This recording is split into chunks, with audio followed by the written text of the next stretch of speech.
Bonsoir tout le monde, ici c'est Raphaël de Datacolor, soyez les bienvenus pour une autre webinaire, ce soir au sujet de la calibration d'écran. Je suis ici, pas tout seul, je suis ici avec Romain Quittet. Bonsoir Romain. Bonsoir Raphaël. C'est Romain ce soir qui va vous guider durant cette présentation.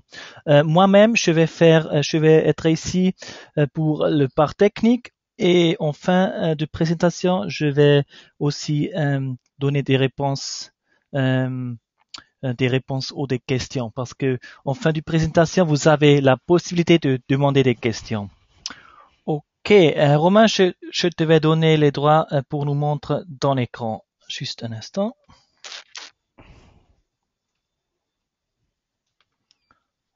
Voilà.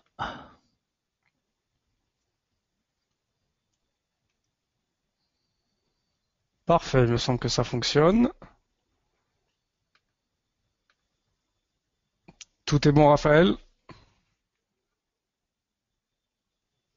Allô, Très bien. allô. Je Oui, pense que c'est bon. c'est très bien. Superbe. Parfait. Bonsoir à tous. Du coup, pour ce webinar Datacolor sur la calibration d'écran, je vois qu'il y a un petit peu de participants. Ça commence à arriver au fur et à mesure. 19 heures, le soleil brille. En tout cas, ici en région parisienne. J'espère que pour vous aussi. Alors, par où commencer? Je pense qu'on va commencer par le commencement. Une petite présentation de Datacolor. Je pense que pour la plupart d'entre vous, vous savez qui est cette structure et ce qu'elle fait. Je vais quand même le rappeler. Datacolor est un des leaders mondiaux de la gestion de la couleur pour l'industrie et pour l'imaging, couvrant une grande partie d'expertise relative à la gestion de la couleur dans différents domaines et dans différentes industries, de l'automobile au textile en passant par d'autres industries, on va dire, relativement importantes et techniques, sans rentrer dans le détail puisque c'est pas ce qui nous concerne. Ensuite, sur la partie imaging, Datacolor fabrique et fournit des solutions pour tout type de professionnels de la création graphique ou des photographes comme certainement beaucoup d'entre vous. Donc ces outils-là concernent la prise de vue, la calibration de moniteurs et la calibration de systèmes d'impression. Donc une gamme de produits relativement large qui couvre un peu les besoins de tous les professionnels de la création graphique et des photographes amateurs, semi-professionnels ou experts. En sachant que Datacolor vulgarise son expertise scientifique et extrêmement technique pour le grand public à travers ces solutions-là. Donc ce soir, on va essayer justement d'aborder ce que c'est que la couleur, en tout cas ce que c'est que la calibration des couleurs sur un écran. C'est ce qui nous concerne dans la plupart des cas. Euh, je pense que la plupart des photographes aujourd'hui possèdent un écran pour travailler en post-production. Ce n'est pas forcément le cas de ces photographes. On n'a pas forcément d'outils de calibration à la prise de vue, puisqu'il y a encore quelques contraintes, notamment on ne peut pas créer de profil pour les intégrer directement dans le boîtier, par exemple, ou en tout cas c'est très exotique, très technique et très compliqué. On espère qu'à terme, ça c'est quelque chose qui verra le jour.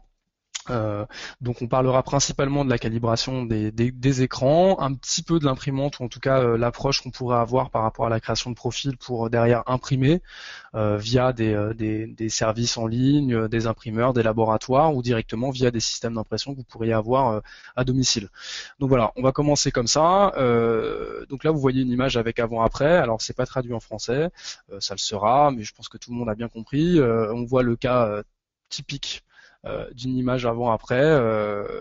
La grande question qu'il faut se poser dans la gestion de la couleur, c'est de savoir à qui doit-on faire confiance, où se trouvent les informations de couleur.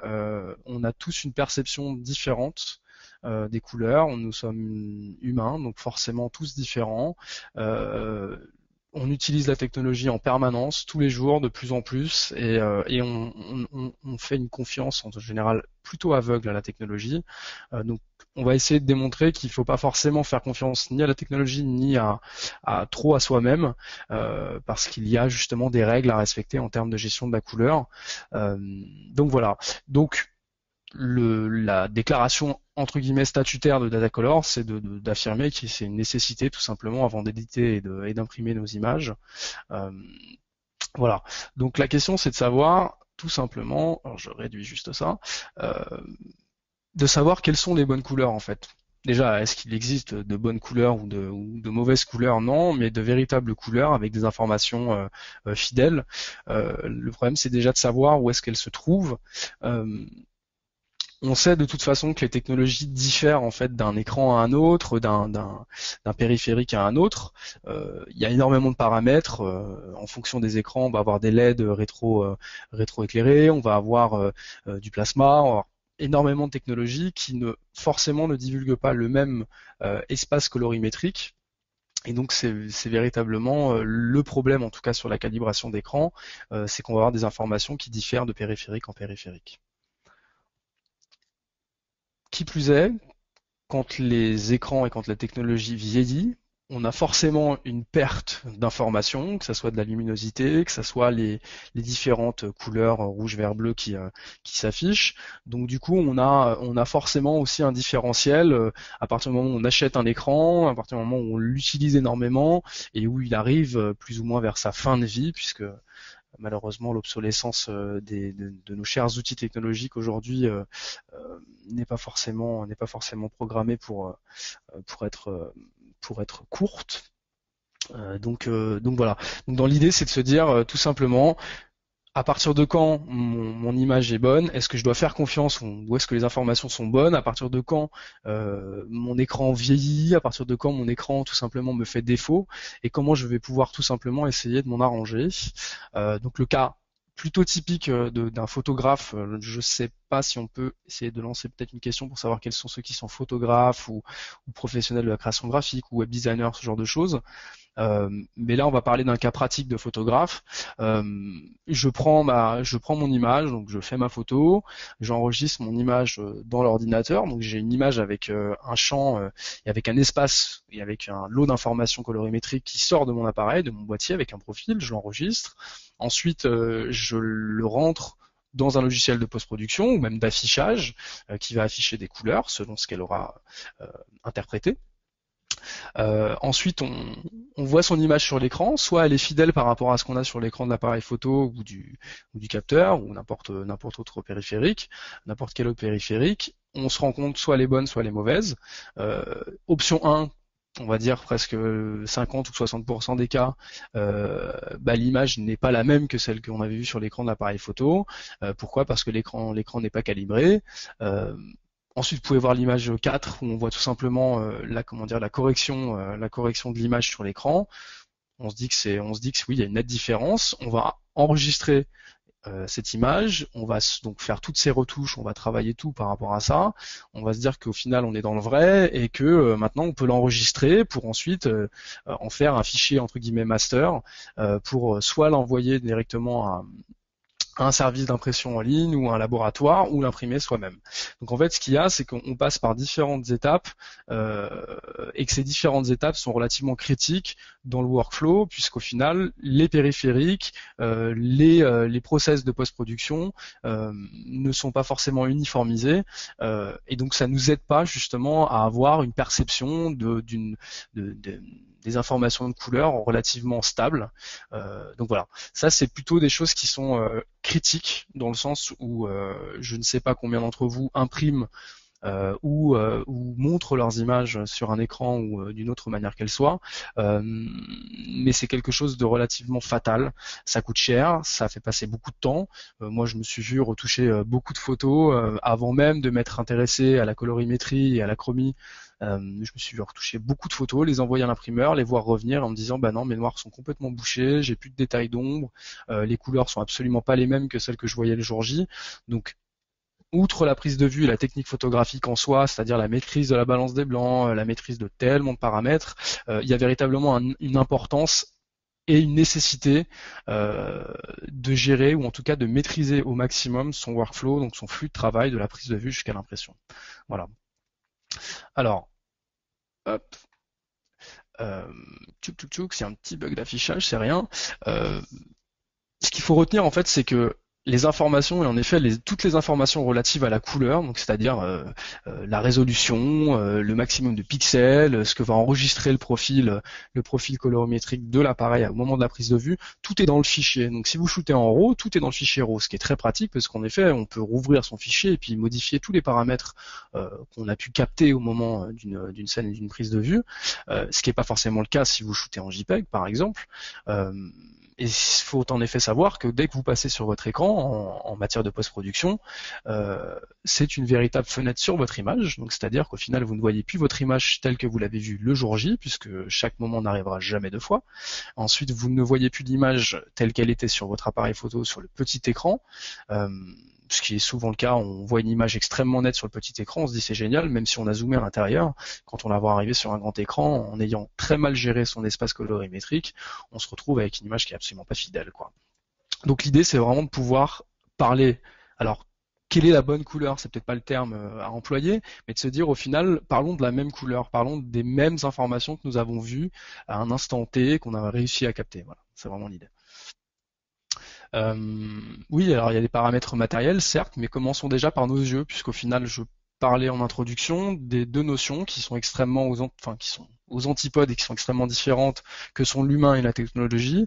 L'humain parce que nos yeux, nous en avons deux, mais nous avons un seul nerf optique qui, en tout cas, interprète ce que les deux yeux voient. Et ensuite, on a la technologie. La technologie, c'est ce que j'ai expliqué, on en a partout et on voit plein de choses, c'est super. Néanmoins, on sait que nos yeux peuvent nous tromper, comme la technologie le fait, en tout cas sur l'affichage des couleurs et des informations de colorimétrie. Prenons un exemple relativement simple, je pense. Regardons ce cylindre, on prend la case A, on prend la case B, et entre ces deux cases A et B, on a une autre case grise.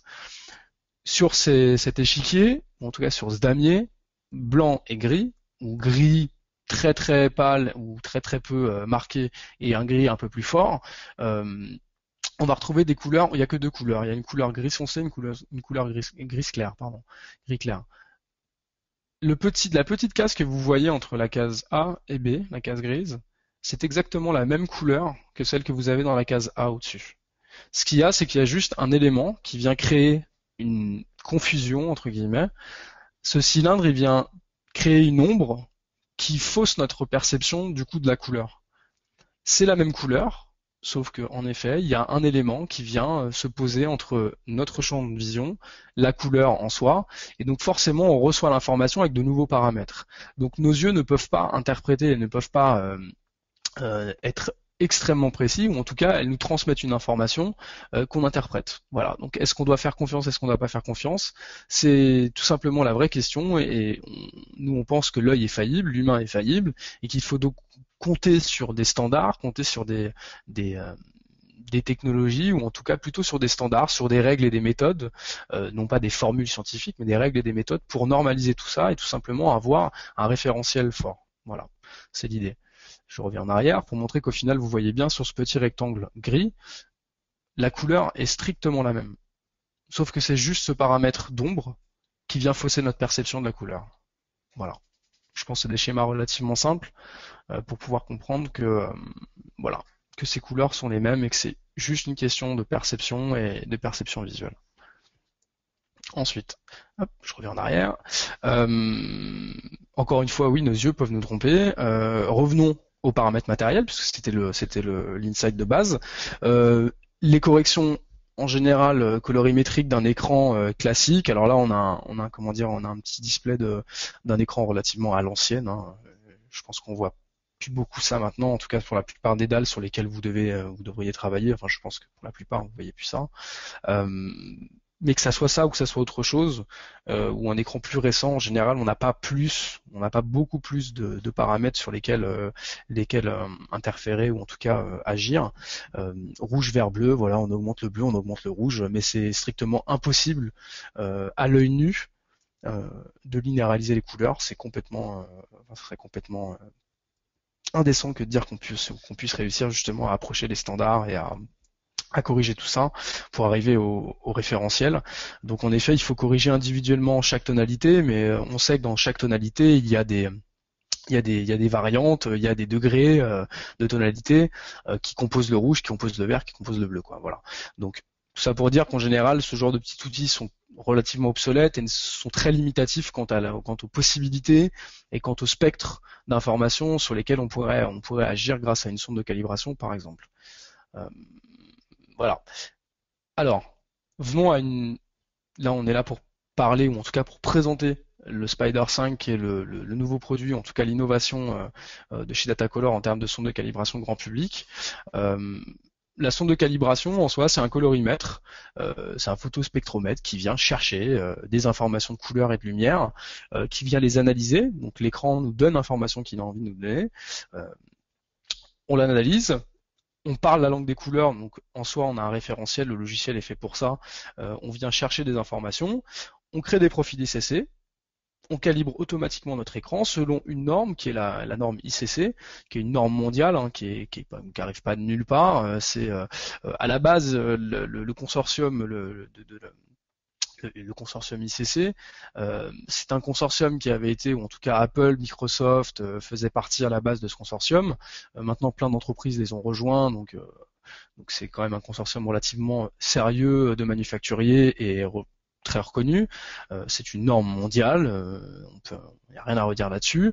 À la base, c'était fait pour tout simplement traduire du RVB au CMJN les informations de couleur pour pour uniformiser justement les informations de couleur, puisqu'à l'époque la relation à la couleur était très liée aux imprimeries, en tout cas sur le format CMJN ou même sur la couleur. Comment on faisait pour passer d'un écran à une imprimante, comment on faisait pour tout simplement interpréter ce lot de couleurs là sur une imprimante avec des encres différentes, des papiers différents et forcément des imprimantes différentes. Et on parle d'imprimante, on parle pas forcément de petites imprimantes particulières, on peut parler d'imprimantes un peu plus costauds, je pense à l'offset, à ce genre de choses, voilà. Donc tout simplement, ce consortium a créé un système via les profils ICC qui définissait ce que les profils pouvaient interpréter. Le gamut, le point blanc, on sait que les gamut ont des ranges complètement différents, donc je ne sais pas si vous avez déjà vu ces formes justement de gamut, d'espace colorimétrique, qu'on va les voir arriver tout de suite après. Hop, hop, et dis donc, il y a un bug un petit peu. Tchouk.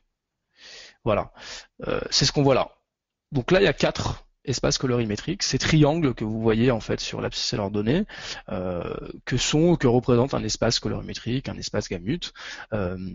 Et à l'époque, ce consortium a créé plusieurs espaces colorimétriques afin de coller à l'exploitation ce qu'il voulait en faire. En tout cas, de ce qui était demandé par l'industrie et par l'utilisation des couleurs. Donc autant dire que pour traduire, pour vulgariser, les profils ICC, c'est inscrit, définissent des couleurs. Ils sont utilisés avec tout type de moniteur, d'imprimante et de système d'impression. Donc c'est une norme qui est extrêmement reconnue. On peut créer, ou en tout cas on peut implémenter à différents workflows des profils ICC. Voilà, il y en a plusieurs qui existent. La plupart, les plus connus, ou en tout cas voilà, le Profoto RGB, l'Adobe RGB, le sRGB qui est extrêmement large en termes d'information de couleur, et le 2200 Matte Paper par exemple, qui est un profil dédié, un profil ICC dédié à un type de papier, un type d'impression, et voilà. Donc voilà. Donc maintenant, ce consortium avait créé à la base ces 4 profils-là. Aujourd'hui, on a la possibilité de définir, de créer des profils ICC à outrance en fonction des moniteurs, des imprimantes, des papiers et compagnie. Donc des manufacturiers de papier, si vous êtes équipé d'une imprimante et que vous imprimez sur du papier photo par exemple, moi je vous conseillerais, si vous ne l'avez pas déjà fait, mais je pense que pour la plupart vous êtes sensibilisés à cette tâche-là, c'est de télécharger tout simplement les profils ICC des papiers que vous utilisez, les profils ICC des imprimantes que vous utilisez, des encres et compagnie, pour maîtriser au maximum justement les informations de ces périphériques, de ces matériaux qui sont à même de reproduire la couleur. C'est tout simplement ça. Voilà. Alors, comment ça fonctionne ? Alors ça fonctionne relativement simplement. Déjà d'une, tous les moniteurs peuvent être calibrés. Alors je dis bien tous les moniteurs, sauf exception au CRT, ce qu'on appelle les tubes, les écrans à tubes qui, je pense, ont disparu de la plupart des mobiliers contemporains, non pas parce qu'ils étaient pas beaux en soi, je trouvais ça très joli, on avait l'impression d'avoir quelqu'un dans la pièce, un peu comme une contrebasse. Non, tout simplement parce que la technologie évoluant, parce que ça fait du bruit, parce que ça consomme énormément. En général, les CRT, pardon, les vieux écrans à tubes ont complètement disparu de la circulation, donc les sondes ne sont pas adaptées à la calibration des écrans à tubes. Je pense pas que vous soyez beaucoup à utiliser encore ce genre d'écran, compte tenu le taux de pénétration des nouveaux écrans LCD, Plasma, CCFL et compagnie. Voilà. Donc autant dire aussi que ça peut, les solutions Spider depuis le début peuvent calibrer les vidéoprojecteurs et les rétroprojecteurs. Euh, Alors le logiciel, il y a toujours une partie matérielle, une partie logicielle. Le logiciel en soi, c'est vraiment le corpus qui vient interpréter justement les informations, qui vient les mouliner, qui crée le profil. Le logiciel est extrêmement rapide à manipuler, en tout cas rapide à installer, très facile à manipuler. Un premier calibrage, ou en tout cas une première calibration d'écran, prend en général 5 minutes. Vous verrez, c'est complètement automatisé. Il y a un assistant qui vous aide tout au long de la procédure. Et ce qu'on conseille, c'est de recalibrer les écrans toutes les 2 semaines ou tous les mois en fonction de l'utilisation, puisque forcément les paramètres changent. Il y a énormément de paramètres qu'on exposera après qui peuvent changer. Donc voilà pourquoi on conseille de recalibrer régulièrement. Euh, voilà, on a des écrans qui tout simplement qui passent au fur et à mesure. On place notre sonde et ça vient interpréter les différents panels et patchs de couleurs. Voilà, pour tout simplement activer ou en tout cas sortir un profil ICC adapté à votre écran et l'activer automatiquement. Voilà. Que vous soyez sur Mac ou sous PC. Ensuite, il y a différentes choses à savoir en fonction des systèmes d'exploitation, du type d'ordinateurs avec lesquels vous êtes équipé. Mais c'est un processus complet, classique, simple et automatique de calibration de votre écran. Voilà. Alors ensuite, les différentes solutions qu'il y a avec le Spider 5. Maintenant, il y a un découpage un petit peu des gammes et des solutions. Le Spider 5 Express est vraiment une solution d'étalonnage relativement simple qui vous permet quand même de faire le dual screen, donc de faire la calibration d'écran multiple. Ensuite, on a le Spider 5 Pro qui là est plus dédié en effet aux experts de la profession, enfin experts et professionnels de la création graphique. J'entends par là les designers, les illustrateurs, les architectes par exemple, les coloristes en BD par exemple, ce genre de choses, qui recherchent quelque chose de très avancé où on peut influer sur beaucoup de détails et beaucoup de caractéristiques. Ensuite l'élite, là on arrive à un niveau en effet d'exigence et de technologie et de détails qui est plus proche en effet des spécialistes de l'étalonnage, vraiment des gens très perfectionnistes sur l'étalonnage, les photographes professionnels et les studios, puisqu'il y a différentes solutions pour étalonner par exemple 15 ordinateurs ensemble. Donc là je pense à toutes les agences de design, aux agences de BD, voilà, ce genre de choses. Donc ça c'est des outils qui sont quand même relativement avancés, vers lesquels on peut se destiner si on en a l'utilité. Alors, commençons par le commencement. À l'achat d'un Spider 5, vous allez avoir une page de service qui va vous donner de A à Z le déroulé pour prendre en main la sonde de calibration, aborder justement la calibration d'un écran si on n'en a jamais fait. Il y a une vidéo qui est extrêmement bien faite qui part du déballage de la sonde jusqu'à la fin du processus, ce qui est assez utile quand c'est la première fois qu'on le fait. Ensuite, il y a les téléchargements de logiciels. Donc à partir du moment où vous achetez un des produits, vous avez une URL goto.datacolor.com.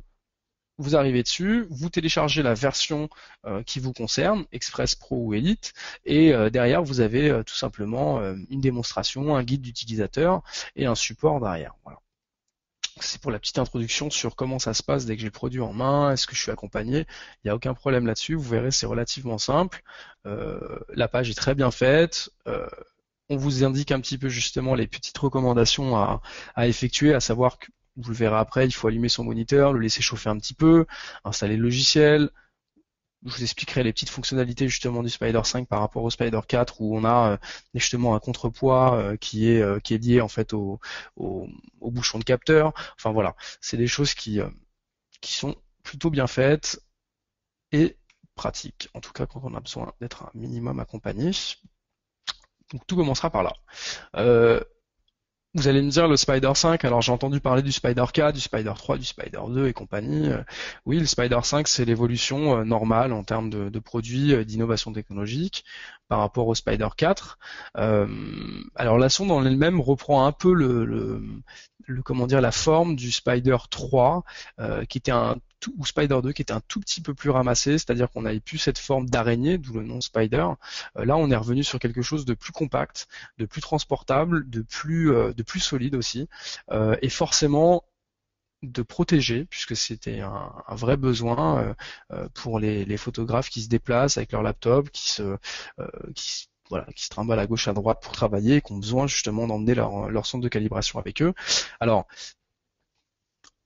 on dit encapsulé, pourquoi? Je vous l'expliquerai après. Tout le système justement de capteurs et de filtres est complètement encapsulé dans une boîte, ce qui permet d'augmenter sa longévité. À l'intérieur, c'est des capteurs avec différents filtres organiques et compagnie. On n'avait pas ça avant. On n'avait pas ce système d'encapsulage, ce qui n'aidait pas justement à la longévité du produit. On a résolu ça en arrivant avec quelque chose de vraiment de bien fini qui répond à un besoin tout simplement de justement là je parlais d'obsolescence programmée par rapport ou obsolescence tout court à travers différentes explications sur les écrans, sur le vieillissement des écrans. Justement, si on vient protéger les filtres et les capteurs, c'est justement pour ça, c'est pour lutter contre ça, c'est de manière à ce que le produit puisse durer le plus longtemps possible et que les capteurs qui sont le nerf, vraiment le nerf de ce genre de dispositifs et de produits soient protégés au maximum. Voilà. Donc on dit par du 5 au 4, on va dire tout simplement qu'il y a 55% de précision en plus. Quand on dit jusqu'à 55% de précision en plus par rapport au Spider 4, c'est en fonction de votre écran, mais le logiciel et les matériaux utilisés permettent justement d'aller chercher plus de niveaux de détail, plus d'informations, de les interpréter et tout simplement de les traiter pour créer un profil qui soit le plus proche de la réalité et de ce qu'on a besoin de voir. Voilà. Donc calibration multimoniteur, ça on en reparlera. Très facile à utiliser. Ça, c'est l'entrée, on va dire que c'est l'entrée. Si vous n'avez jamais calibré un écran et des écrans, c'est par ça qu'il faut commencer. Le procédé est très très simple pour installer le. Oh là là, ça bug, c'est rien. Pour installer la première version. Ensuite, sur le Spider Pro, on va avoir un tout petit peu plus de je reviens en arrière, voilà, on va avoir un tout petit peu plus de fonctionnalités, on va avoir un graphe de gamme de moniteurs. Alors ça paraît très compliqué, très technique comme ça, mais ça ne l'est pas du tout. En soit vous calibrez votre écran, vous avez terminé votre calibration, vous avez créé un profil ICC que vous avez affecté à votre moniteur ou à vos moniteurs, et à la fin de la procédure, vous avez la possibilité en fait de voir tout simplement où sont les zones qui sont les plus performantes sur votre écran, les plus fidèles. Et ça, c'est justement une des conséquences du vieillissement, c'est qu'on va pas avoir d'écran justement extrêmement uniforme dans le rendu de la luminosité ou des couleurs. Et ça, c'est quelque chose qui vous permet vous aussi de mesurer le vieillissement et la qualité de votre écran. Donc ça, c'est très utile. Moi, je l'utilise et j'en suis plutôt. Je trouve que c'est vraiment une vraie fonctionnalité et un vrai plus. Quand on a besoin de maîtriser de A à Z du bord cadre droit jusqu'au bord cadre gauche en bas, enfin bref, de A à Z et dans les coins et partout, on peut savoir justement si les couleurs et la luminosité sont fidèles. Ça, c'est plutôt pas mal. Les cibles d'étalonnage, là, sur la version Pro, on peut intervenir sur le point blanc, sur le gamma. On peut vraiment revoir chaque point pour affiner au mieux en fonction de nous ce qu'on recherche, des standards et des autres paramètres que vont être justement la lumière ambiante, ce genre de choses. Voilà. Le recalibrage ou la recalibration plutôt des écrans prend entre 2 à 3 minutes, c'est très rapide. Donc c'est quelque chose qui s'inscrit très facilement dans un process et dans un workflow, voilà, dans photographe. Sur la version Elite, on a tout simplement plus de fonctionnalités, c'est-à-dire qu'on a 5 niveaux en termes de luminosité ambiante.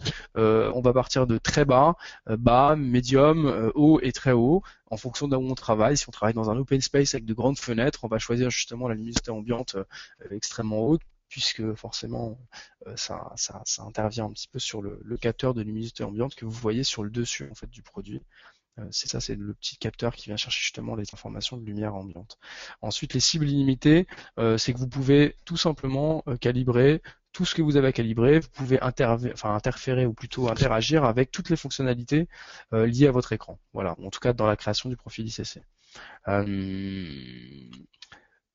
On peut calibrer les projecteurs frontaux, ce qui est plutôt intéressant. Je prends l'exemple des clubs photos, des entreprises qui ont besoin de montrer en tout cas des contenus avec énormément d'informations de couleurs. Ça, c'est quelque chose qui est très utile. La balance d'écrit ajustable, ça, si vous travaillez en noir et blanc par exemple, c'est quelque chose qui est incontournable, de pouvoir justement interagir avec toute la balance des grilles et de pouvoir ajuster vraiment au millimètre, ou en tout cas très précisément sur toutes les déclinaisons de gris, les nuances de gris. Ça, c'est quelque chose qu'on recommande énormément. Studio Match et Spider Tune. Alors ça, c'est justement pour pouvoir ajuster deux écrans entre eux. Le Spider Tune, c'est pour pouvoir justement comparer la calibration multi-écran entre un écran qui est à droite et un écran qui est à gauche. On va tout simplement ajuster ces deux écrans. Si vous avez par exemple une dalle d'iMac à gauche et un écran LCD Mac à droite, un Apple Display, vous allez comparer et ajuster au maximum, puisque ces deux écrans ne nous enverront pas la même information et les mêmes informations de couleur. Donc on peut quand même un minimum ajuster, disons, harmoniser. Le Studio Match, si certains d'entre vous ont besoin de calibrer 5, 6, 7, 8, 10 écrans ou même 6 écrans, mais pas sur le même poste, pas sur le même ordinateur et le même device, vous allez pouvoir dupliquer tout simplement le réglage que vous avez effectué sur un poste pour tous les autres. Voilà, très pratique pour les entreprises, très pratique pour les petites entreprises aussi, ce genre de choses. Et l'analyse d'affichage avancé, voilà, c'est ce dont on parlait tout à l'heure, en tout cas ce dont je parlais tout à l'heure, cette notion justement du graphe, l'image que vous voyez en bas à gauche, avec 1, 2, 3, 4, on a en tout 9 petites cases qui vous disent tout simplement, ici on a 10% de fidélité, là on est à 6%, là on a une différence qui est énorme au centre, ou plutôt au centre justement, on est très fidèle. Voilà, ça c'est quelque chose qui vous donne de véritables informations. L'évaluation comparative entre les différentes versions. Je vous ai expliqué. Alors, on a l'Express qui est vraiment pour les photographes amateurs. Moniteur, par exemple, simple, un seul écran. Spider Pro, un peu plus évolutif. On a plus de fonctionnalités. On peut interagir sur plus de détails, notamment sur les réglages d'étalonnage. Vous avez quand même Seshwax qui n'est pas du tout pareil que les deux fixes sur l'Express. Le processus reste le même presque pour les trois versions, sauf que sur la version Pro, il y a quand même un wizard, donc c'est-à-dire quelque chose d'extrêmement avancé. La console experte pour la version Elite, une suite de fonctions expert qui est celle que je vous ai décrite juste avant. Vous avez 3 réglages de lumière pour le Pro, 5 pour le Elite, donc ça c'est la différence entre les gammes, et le vidéoprojecteur pour la version Elite avec l'assistance Studio Match pour justement les installations multiposte et compagnie. Voilà. L'option de réétalonnage rapide, vous l'avez sur le Pro et sur l'Elite, vous ne l'avez pas sur l'Express.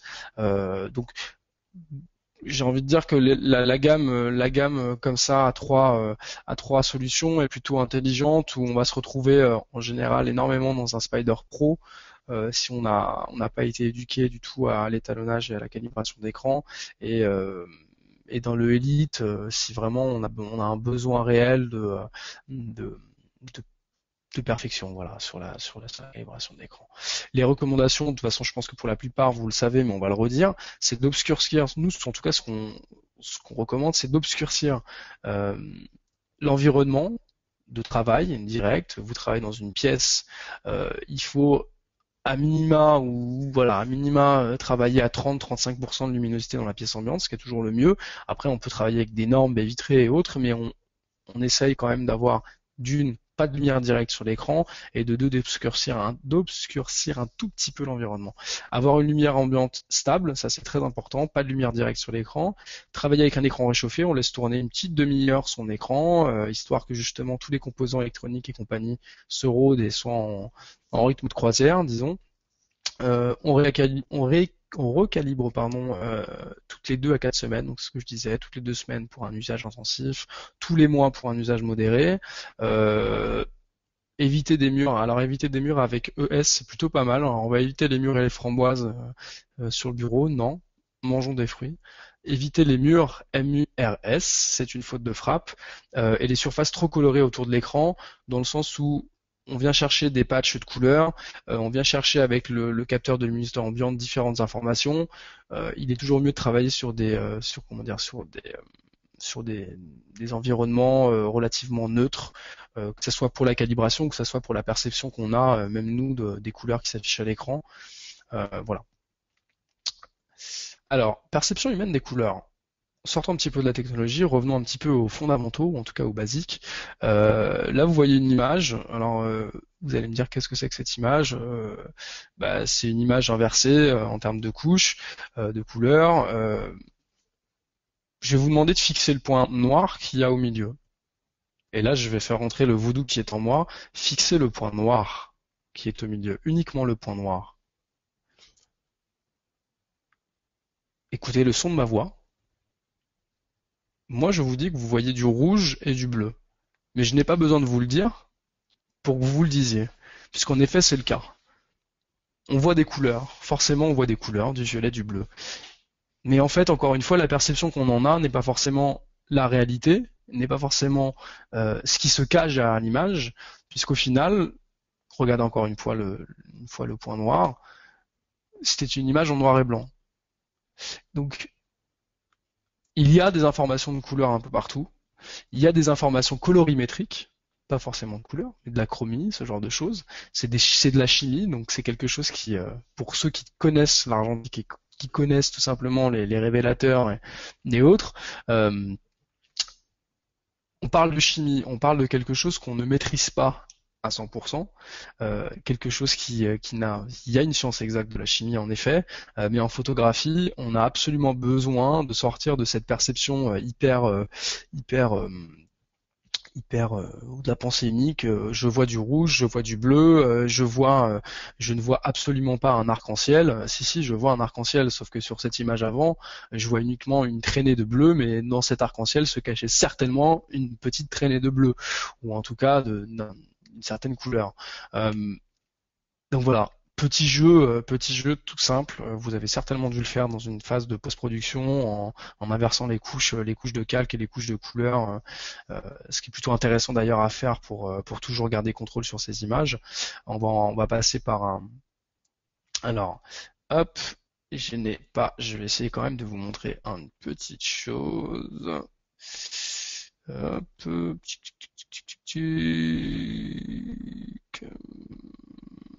hop. Voilà. Je vais essayer de vous montrer un deuxième petit test relativement parlant. Alors oui, il va falloir revenir à tout ça. Vous m'en excuserez. Hop. Vous voyez, quand je vous dis qu'il ne faut pas faire confiance à la technologie, c'est que jusqu'à tout à l'heure, ce fichier PowerPoint fonctionnait très bien, et jusqu'à il n'y a pas si longtemps, voilà. On va faire ce petit test très rapidement, comme on l'a fait sur le point noir, on va le faire sur le point blanc. Je vais vous demander de regarder le point blanc qui est au centre, sans regarder les couleurs, vraiment sans regarder les couleurs. Vous les voyez de toute façon, mais je vous demande de ne pas vous focaliser dessus, focalisez-vous sur le point blanc. Le point blanc, c'est extrêmement important dans la gestion et dans la calibration d'écran, dans la gestion de la couleur. Je vous demande de regarder le point blanc, et je vais tout simplement afficher des images derrière. Regardez le point blanc, ne faites que regarder le point blanc. Encore une fois, vous regardez le point blanc, le fond s'est obscurci, on a changé la donne, on a changé les paramètres, regardez le point blanc. Et maintenant, je suis sûr que vous vous dites qu'il y a un gros souci en fait. Ces deux images ne sont absolument pas les mêmes. Maintenant, séparez-vous du point blanc, regardez à gauche, regardez à droite. L'image qui est à gauche tire énormément vers les rouges, alors que celle qui est à droite tire vers les verts. Alors qu'à la base, quand vous étiez focalisé sur le point blanc, votre nerf optique avait tout simplement égalisé ou avait fait un raccourci pour dire qu'au final, les images étaient les mêmes et que l'information colorimétrique était la même, ce qui était faux. Donc ça permet de démontrer que dans une image et dans certaines images peuvent se cacher des informations colorimétriques différente et que notre perception des choses, en se fixant sur une valeur sûre qui est le blanc, nous fait défaut, tout simplement. On revient sur notre point noir. Du bleu, du rouge, du vert, je vois quoi? Un arc-en-ciel? Non, pas du tout. Je vois uniquement des couches de couleurs. On dirait de la chimie, on dirait des pâtés qu'un enfant de 4 ou 5 ans peut faire. Et non, c'est une image en fait. C'est une sublime composition d'un arc-en-ciel avec un champ un champ de colza, il me semble, avec une belle plaine derrière. Voilà. Tout ça pour dire que c'est la perception qu'on en a. Il faut en avoir conscience à minima et ensuite pouvoir l'interpréter et essayer de comprendre comment ça fonctionne pour du début jusqu'à la fin essayer de non pas de contrôler les couleurs parce qu'on peut pas les contrôler mais essayer de les normaliser, de les harmoniser, voilà, et de les utiliser à bon escient. Voilà. Alors ensuite, vous avez un petit outil chez Datacolor qui est plutôt intéressant, c'est le Softproof. Le Softproof, ça vous permet de créer des profils grâce à un outil à la prise de vue qui s'appelle le checker, le spider checker. C'est une charte de couleurs que vous placez dans la prise de vue et qui devient du coup une information référentielle pour derrière effectuer justement votre travail de post-production.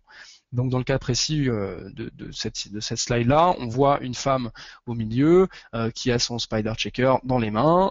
On prend cette image-là, on shoot l'image, on enlève le spider checker, on fait notre photo, et au sortir de notre session de prise de vue, on prend cette image-là, on en fait tout simplement une image référentielle qu'on vient soit monter dans Photoshop, soit dans Lightroom, et on le caractérise comme un format d'épreuve. Et de cette information et de ce format d'épreuve-là sortira tout le travail justement de colorimétrie sur les images qu'on aura prises dans cette condition-là. Lumière, modèle, couleur et compagnie. Voilà. Ça, c'est quelque chose qui est relativement simple à mettre en œuvre dans Photoshop. Vous pouvez ajouter des profils, voilà, vous avez des custom profiles et ce genre de choses. Je vous laisserai découvrir, c'est quelque chose qui est très très intéressant. En effet, vous sélectionnez votre profil personnel et vous pouvez justement ajouter ces profils de papier, ces profils d'encre, ce que je vous disais tout à l'heure au début, pour maîtriser de A à Z justement la prise de vue avec une charte et une information de couleur, de la post-production, ensuite du papier et de l'encre pour arriver au résultat hyper satisfaisant, ou en tout cas bien plus satisfaisant que ce que vous auriez eu sans maîtriser ce genre de paramètres. Voilà, vous pouvez simuler en effet la couleur du papier, ce genre de choses. Enfin voilà, il y a énormément de possibilités avec ce genre de petites techniques. C'est pas le propos du webinar, donc on passe pas sur les outils de prise de vue, mais c'est quelque chose que vous pourrez découvrir en vous renseignant un petit peu. Ça, c'est un outil qui est indéniablement essentiel dans chaque sac à dos d'un photographe de studio par exemple, à part s'il est directeur artistique, retoucheur derrière, ce qui est souvent le cas puisqu'il n'y a rien besoin, mais les informations à la prise de vue sont quand même relativement précieuses. Alors, où est-ce que je peux trouver un peu plus d'informations justement sur Datacolor, si j'en ai pas eu assez, si justement je veux aller un petit peu plus loin. Il y a une hotline gratuite qui est valable partout en Europe, que vous pouvez appeler à tout moment, quelqu'un vous y répondra. Sur le site internet de Datacolor, vous avez justement un menu pour contacter le support client. C'est 24 heures sur 27, 24 heures sur 24, pardon, 24/7. Vous envoyez un petit email. Alors les menus sont peut-être en anglais, mais vous inquiétez pas, on vous répondra en français. Donc n'hésitez pas justement à poser vos questions. Ensuite, si vous voulez revoir justement le webinaire qui vient de se passer ou d'autres sur d'autres aspects justement de la gestion de la couleur et de la colorimétrie, n'hésitez pas à vous rendre sur l'URL spider.datacolor.com/fr/webinar. Voilà, ces webinars sont en général disponibles peu de temps après justement la réalisation de ces derniers. Vous pourrez retrouver tous les anciens pour approfondir un petit peu, pour prendre le temps de regarder ça avec un peu de temps. Voilà. On va essayer de faire concis, on s'arrête là, on va pouvoir se poser des petites questions.